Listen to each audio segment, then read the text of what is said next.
नमस्कार, पॉलिटिकल बाबा में आपका स्वागत है। मैं हूं मनोरंजन भारती। सबसे बड़ी बात इंडिया गठबंधन की आज करते हैं और सबसे बड़ी खबर ये आ रही है कि इंडिया गठबंधन के दल जो है, जितने भी क्षेत्रीय दल हैं, वो कांग्रेस की निष्क्रियता से नाराज हैं। और इस बारे में ये बात यहाँ तक बढ़ गई है कि जितने भी बाकी दल हैं जो इंडिया गठबंधन के मीटिंग में आपको दिखते हैं, उन सब ने अब आपस में बात करनी शुरू कर दी है। और आपको बता दूं कि इसमें जो है उद्धव ठाकरे ने ममता बनर्जी और नीतीश कुमार से बात की है। अब ये जो है इंडिया गठबंधन के बीच एक तरह से कह सकते हैं कि आप नाराजगी का दौर शुरू हो गया है। उनके अंदर एक तरह से इस बात के लिए जो है वो उहापोह की स्थिति हो गई है कि गठबंधन कब होगा। दरअसल ऐसा है कि सीटों के बंटवारे को लेकर के नीतीश कुमार, उद्धव ठाकरे और ममता बनर्जी चाहती हैं कि कांग्रेस जल्दी से पहल करे और सीटों के बंटवारे को अंतिम रूप दे। लेकिन कांग्रेस जो है अभी इसमें कोई जल्दबाजी करते हुए दिख नहीं रही है। पहले तो कांग्रेस की तरफ से ये कहा गया कि 3 राज्यों में विधानसभा चुनाव है, उसके बाद इस पर कोई फैसला लिया जाएगा। लेकिन 3 राज्यों में चुनाव के बाद भी, खत्म होने के बाद भी कांग्रेस जो है वो कुछ नहीं, इस पर आगे पहल नहीं किया है। अब जिस ढंग से देरी होती जा रही है उससे घटक दलों में जो है वो बेचैनी बढ़ती जा रही है और इसी बेचैनी की वजह से जो है अब घटक दल आपस में बात करने लगे हैं, जिसमें कि पहल की है। एक तरह से ममता बनर्जी ने पहले ही एक डेडलाइन दी थी कि 31 दिसंबर तक सीटों के बंटवारे को अंतिम रूप दे दिया जाए, लेकिन वहां पर सीटों के बंटवारे पर कोई बात नहीं हुई है। उल्टे जो पश्चिम बंगाल के कांग्रेस के प्रदेश अध्यक्ष हैं, उन्होंने ममता बनर्जी पे तीखा हमला बोल दिया। जो सीटों की बंटवारे की बात हो रही थी उसके बारे में ये कहा जा रहा था कि कांग्रेस को ममता बनर्जी 3 से 4 सीटें देने के लिए राजी है, जिसमें कि मालदा की 2 सीटें हैं, एक रायगंज की सीट है और एक सीट जो है जो कि कांग्रेस जीतती है, अधीर रंजन चौधरी। तो ये 4 सीट की बात हो रही थी, लेकिन उस पर भी बात आगे नहीं बढ़ी है।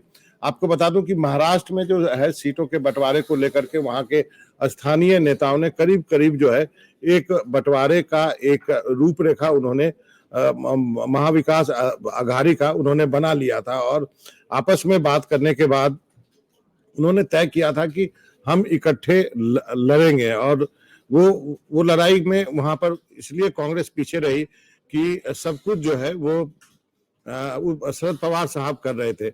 आपको बता दूं ये तय हुआ था है कि कुल 48 सीटों में जो है शिवसेना जो है 19 सीट लड़ेगी और कांग्रेस 13 सीटें लड़ेगी, एनसीपी 10 सीटें लड़ेगी, 1 सीट जो है प्रकाश अंबेडकर और 1 सीट राजू शेट्टी के लिए छोड़ा जाएगा और जो 4 सीटें बचती है वो उस पर चर्चा की जाएगी कि किस तरह से इन 4 सीटों पर बातचीत की जाए। तो 19 के बजाय 21 सीटें हो सकता है कि उद्धव ठाकरे को हो जाए, 13 से 15 के बीच में कांग्रेस की हो जाए, 10 से 11 के बीच में एनसीपी की हो जाए। लेकिन अभी तक जो है इस पे बात आगे बढ़ी नहीं है।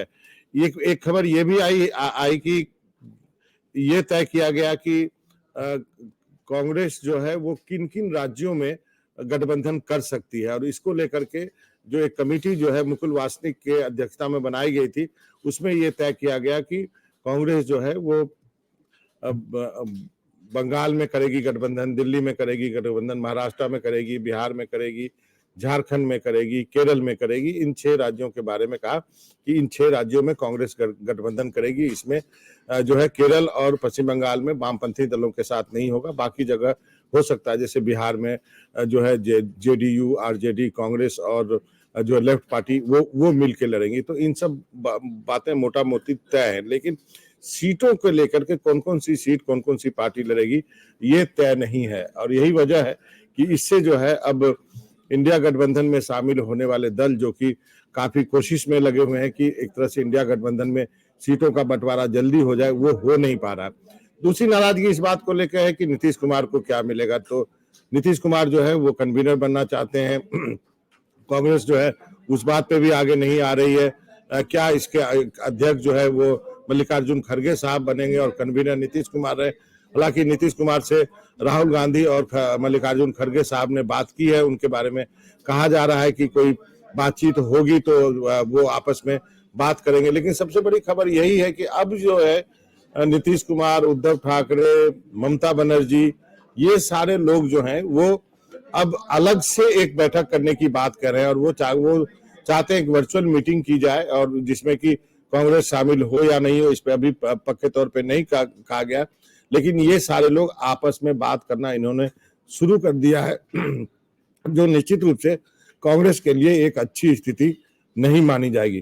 कांग्रेस की एक बैठक होने वाली है कल, जिसमें कि उन्होंने अपने सभी महासचिवों, प्रदेश अध्यक्षों और जो विधायक दल के नेता हैं अलग अलग राज्यों में, उनको बुलाया है एक बैठक के लिए। लेकिन इस बैठक का एजेंडा जो है वो इंडिया गठबंधन में क्षेत्रीय दलों के साथ गठबंधन को लेकर के नहीं बताया गया। कहा गया है कि ये बैठक जो है वो राहुल गांधी की जो अगली यात्रा शुरू हो रही है उसको लेकर के है। यानी इन क्षेत्रीय दलों को ऐसा लगता है कि अभी भी कांग्रेस में बहुत सारे नेता ऐसे हैं जो कि एकला चलोरे के तर्ज पर जाना चाहते हैं और गठबंधन नहीं करना चाहते हैं, इसलिए अब इन्होंने एक अपना मोर्चा बनाना शुरू किया है। अब जब ऐसे कोई मोर्चे की बात आएगी, मैं आपको बता दूं कि जब से एक तीसरे मोर्चे की बात हुई है तो उसमें बहुत सारे ऐसे दल हैं जो कि कभी कांग्रेस माइनस कांग्रेस एक मोर्चा बनाने की बात करते हैं, उसमें वो सारे उसमें शामिल होने के लिए तैयार हो सकते हैं।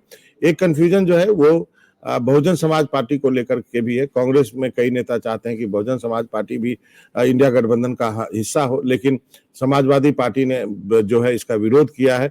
समाजवादी पार्टी नहीं चाहती है कि बहुजन समाज पार्टी इस गठबंधन का हिस्सा हो। हालांकि मायावती की तरफ से अभी तक इस पे कुछ कहा नहीं गया है, लेकिन कांग्रेस की जो है इस मामले में चुप है। हालांकि ये कहा गया है कि कांग्रेस के नेताओं ने अखिलेश को बता दिया है कि बीएसपी इस गठबंधन में शामिल नहीं होगी। लेकिन जो राजनीतिक रिश्ते जो है समाजवादी पार्टी, अखिलेश यादव और कांग्रेस के अच्छे नहीं दिख रहे हैं, तो यूपी में क्या होगा ये किसी को मालूम नहीं है। अखिलेश यादव जो है यूपी में कुछ क्षेत्रीय दल और खासकर जयंत चौधरी के साथ मिलकर चुनाव लड़ने के लिए वो करीब 65 सीटों पे चुनाव लड़ना चाहते हैं। कुछ सीटें जो है कांग्रेस को देने के लिए तैयार होंगे, कितना तैयार होंगे ये कह नहीं सकते। तो अलग अलग जगह कांग्रेस की अपनी डिमांड है सीटों की, लेकिन वो डिमांड तभी मानी जाएगी या उस बात पर तभी चर्चा होगी जब कांग्रेस पहल करे इन दलों से बातचीत करने के लिए। और इसमें होती देरी की वजह से जितने भी घटक दल हैं वो उनको लगता है कि समय हाथ से निकला जा रहा है, बीजेपी काफी आगे निकल गई है। क्षेत्रीय दल वैसे भी उनका कहना है कि उनके पास रिसोर्सेज कम होते हैं, जितनी जल्दी वो गठबंधन करेंगे सीटों के नाम तय हो जाएंगे कि कौन कौन पार्टी किस किस सीट पे लड़ेगी, तो यदि ये जितनी जल्दी तय होगा तो क्षेत्रीय दलों के लिए उतना अच्छा होगा। अब इसमें होती देरी की वजह से अब क्षेत्रीय दल जैसा मैंने कहा आपस में बात करना शुरू कर दिए हैं, जो कि कांग्रेस के लिए अच्छा संकेत नहीं है। तो कुल मिला के ये कहा जाए कि कांग्रेस को जो जल्दी कुछ करना होगा, लेकिन कांग्रेस लीडरशिप कब इसको तवज्जो देगी ये कहना मुश्किल है, क्योंकि कांग्रेस का सारा ध्यान अब जो है राहुल गांधी की अगली यात्रा पर लगा हुआ है। क्या मल्लिकार्जुन खड़गे जल्दी ही या अगले 2 दिनों के अंदर इन क्षेत्रीय दलों के नेताओं से फोन पर बातचीत करेंगे और क्या कोई जो जूम मीटिंग करेंगे, कहा जा रहा है कि एक टेली कॉन्फ्रेंसिंग के जरिए मीटिंग करेंगे, ये देखना होगा। क्योंकि जो परिस्थिति बन गई है उसमें जो है इंडिया गठबंधन के लिए आने वाले दिनों में जिस ढंग से कांग्रेस की निष्क्रियता है वो संकेत काफी अच्छे नहीं दिख रहे हैं। मनोरंजन भारती को इजाजत दीजिए, नमस्कार।